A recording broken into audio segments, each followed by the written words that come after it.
Steve, hi. How did you approach this week and the team selection? For some, it's often talked about as a week too far, but what are the driving motivations?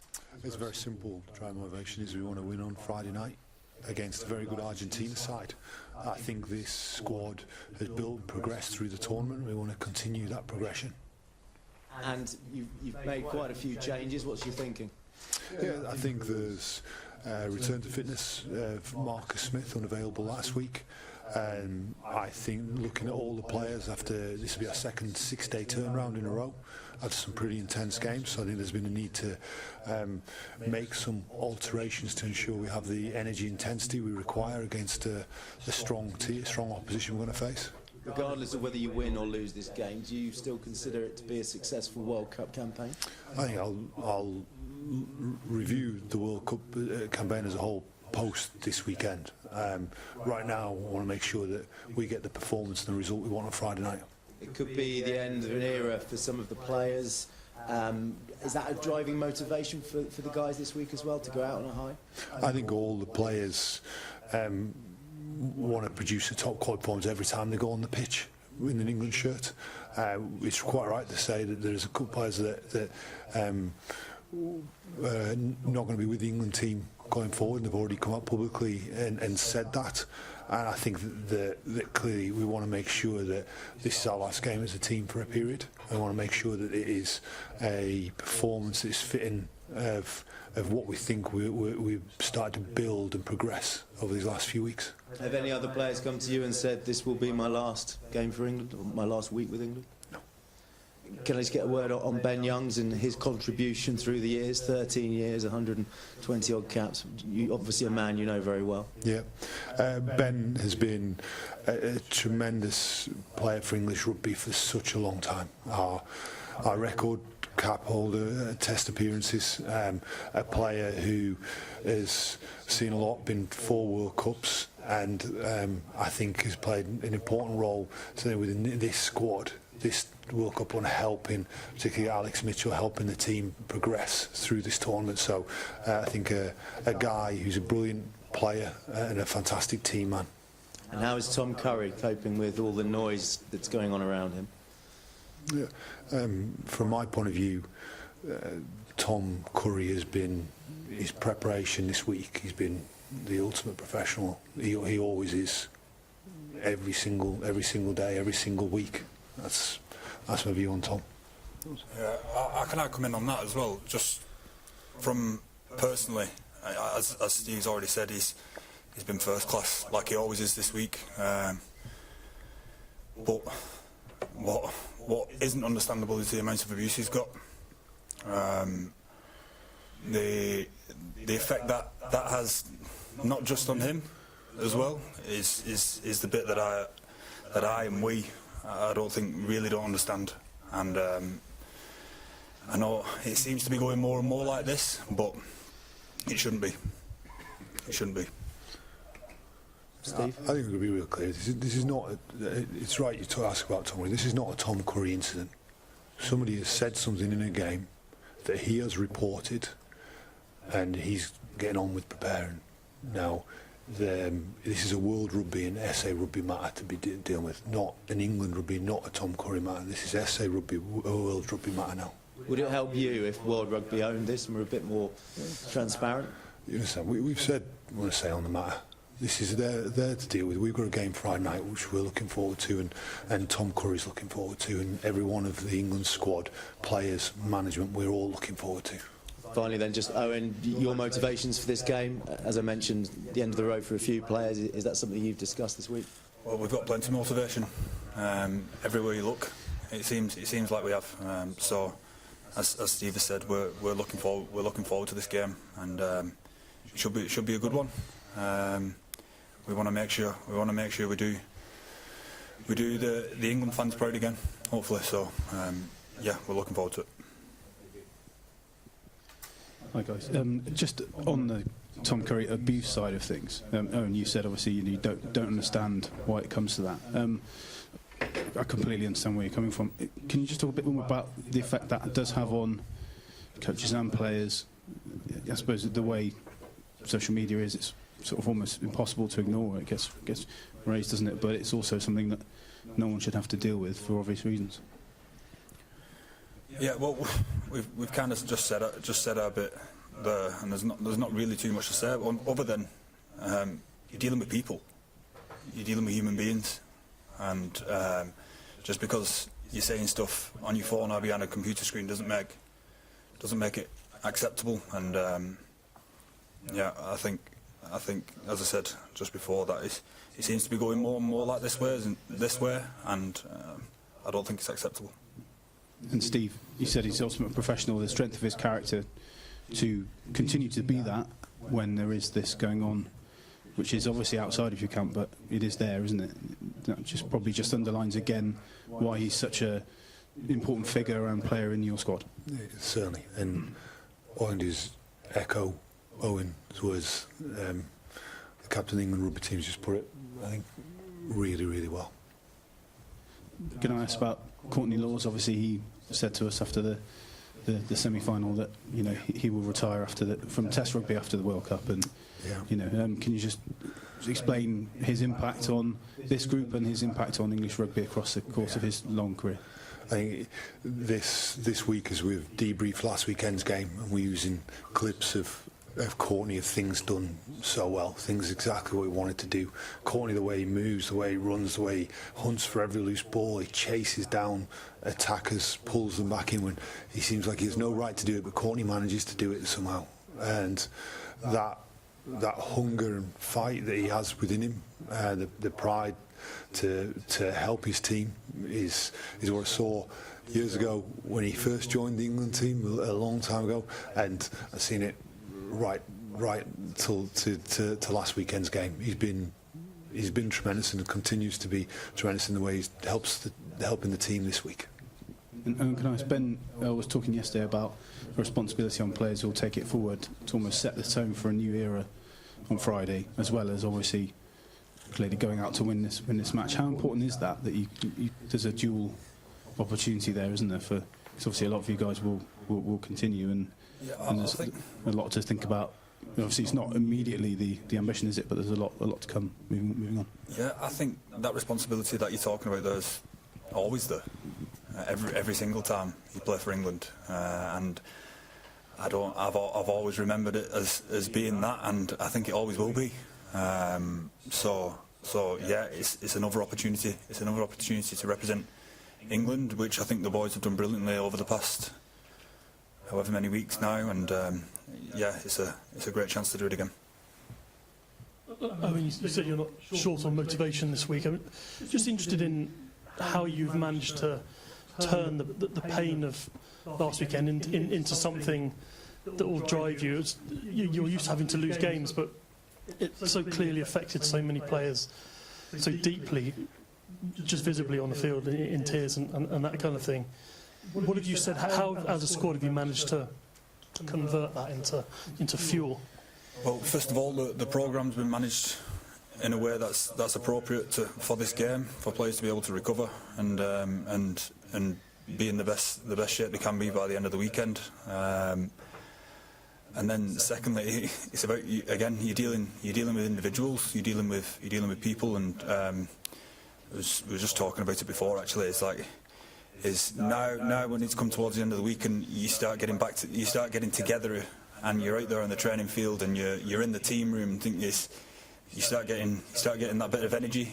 You start looking forward to what's coming up. You start talking about looking forward to Friday night, and I've certainly felt that as the week's gone on, and hopefully that now builds into a lot of excitement come Friday.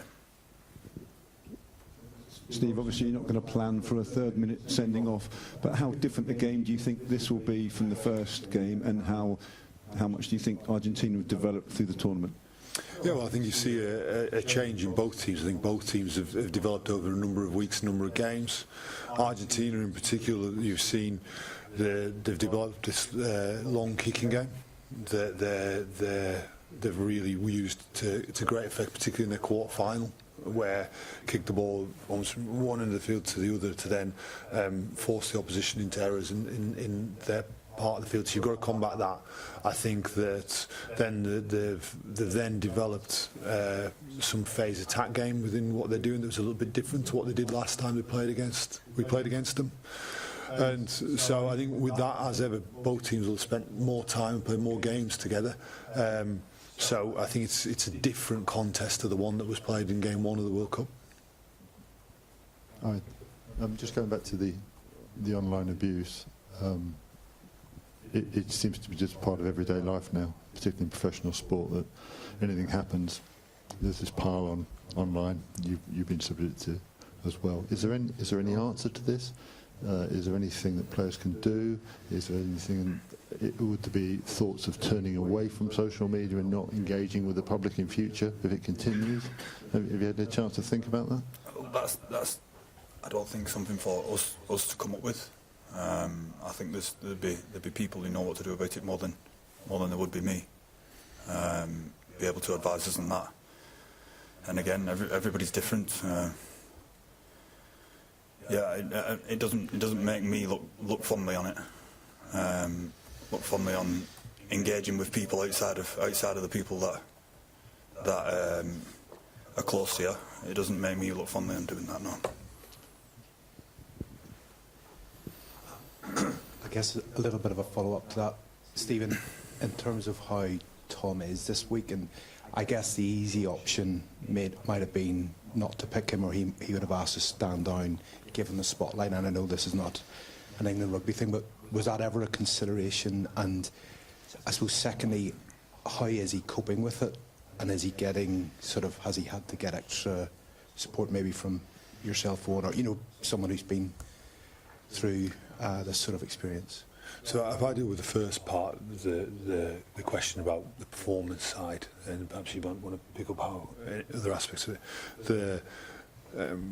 I chatted to Tom early in the week, and it was very much around how he's physically, because the way Tom plays, and we all see it, he has more involvement than any other player on the pitch. And their physical power of powerful involvements. And I think everybody saw he came off that pitch when I took him off on Saturday night, and he was caught and blooded, and it's exactly the way Tom Currie plays. So I chatted to him and about how he was physically and energy levels. It's another 6-day turnaround, and he looked straight at me and point blank said, "I am desperate to play on Friday night. This is a guy who wants to play." And I said, right, there's no doubt in my mind. This guy wants to be out there on Friday night, and the way he's prepared himself through the week has been incredible, superb, and not special. That's Tom Currie. He is the way he does it every single week. So I couldn't be more proud of him from that side. Yeah, similar from a personal point of view is one of the most honest, most hard-working blokes that I've ever played with. And in terms of what you said about getting support, I guess I hope he knows that everybody close to him supports him and backs him all the way, and I'm sure he does. I'm sure the people that are close to him, I hope they know that he's being supported really well as well. And I guess, is there, I don't know if there's any danger that this affects the performance or the mental approach of the side. Is there an extra motivation for, I don't know, if it has any impact at all about how the team is mentally going into the game? I think I'd reinforce Owen's words. This team's got lots of motivation, and so from all internally, the motivation. And I'll say, Owen said we want to make sure we do the fans proud again this weekend. I think the way this team has gone about, the way it thinks in high pressure moments, I think we've seen evidence of development of that through this tournament. You've seen the team being in some tough spots, and you mentioned the early red card, I think was mentioned. We've seen the team down on the scoreboard, team and finding a way back. We've seen have been in the lead and then that lead get clawed back, and the team has responded in a real calm, clinical manner. So I think from the way the team thinks, I think we've seen a lot of development there. Just finally from me, in terms of how getting over the pain of the defeat last weekend and maybe looking forward now to the Six Nations isn't going to be far away. Like, where have you got to emotionally with? Can you wait? Can you not wait for January, or is this the next stage, or is this about finishing this journey? I think as the same as, and you might want to give your thoughts. I was the same as a player when you had a defeat, especially on the nature of Saturday night. Is if you could run back out there and play straight away, that's what I'd do. And the same as a coach, I want to be in the next game. And I talked about why I made some of the changes around the 2 6-day turnarounds. We'd rather be in the game on Saturday night, not Friday night, but we're in Friday night, so we're straight into that contest. I'm excited about the development this team has made. I'm excited about the way the team has dealt with some tough situations. Really proud of the growth that the players have made as a group, and I can't wait for Friday night. And then post Friday, I'll then have a proper debrief of everything and make sure there's a proper plan for the next period.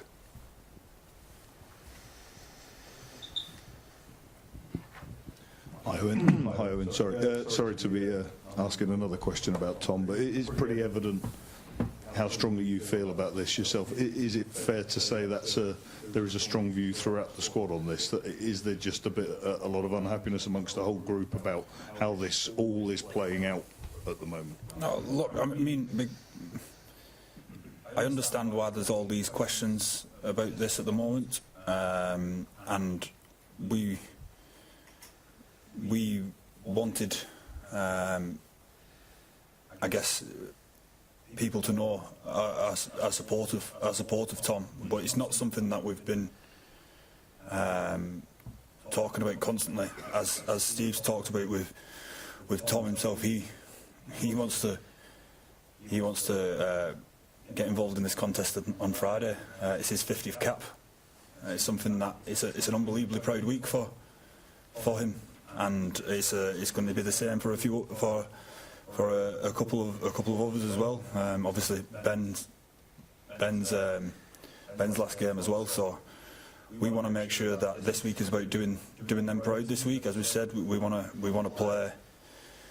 We want to represent the shirt properly.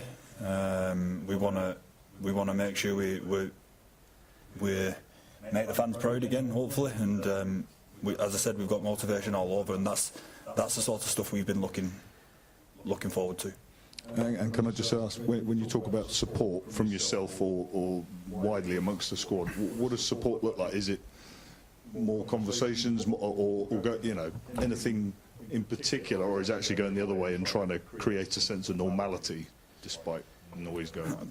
There's always a sense of normality within a rugby team. If they bring you back down to earth if there's not pretty quickly normally. So there's always that here, and I'm sure he's around a lot of his mates, and as I said, people do that in their own different ways. People support in different ways also, but I hope I hope the people around him and he knows that this team backs him all the way.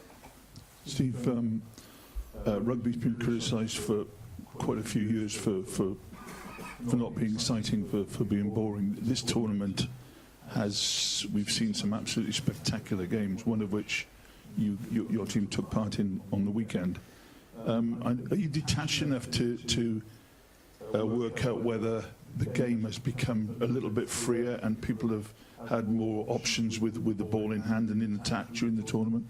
Yeah, so clearly you're right. My focus is upon the team, but I love rugby, and I want this to be this World Cup to be an incredible spectacle of rugby, to celebrate our great sport. Now, I think there's been some really encouraging developments within the game, and one I'd pay particular attention to is the gap between Tier 1 and Tier 2 and how that's closed, and how many of the games you've talked about are actually involving Tier 2 teams. We experienced it ourselves in our game against Fiji in particular, and you'd also talk about our game against Samoa. Those guys are have got world-class players in their team, and we've had very tight, enthralling encounters. I think the supporters have said to me, and neutrals have said to me. From a coach's point of view, it was a bit too close for comfort. I also enjoyed watching a lot of the other games, the way Portugal have come and played. I think you see a tournament that's been a bit different to previous World Cups, and I think Friday night's going to be an interesting game, as is Saturday night. Thank you.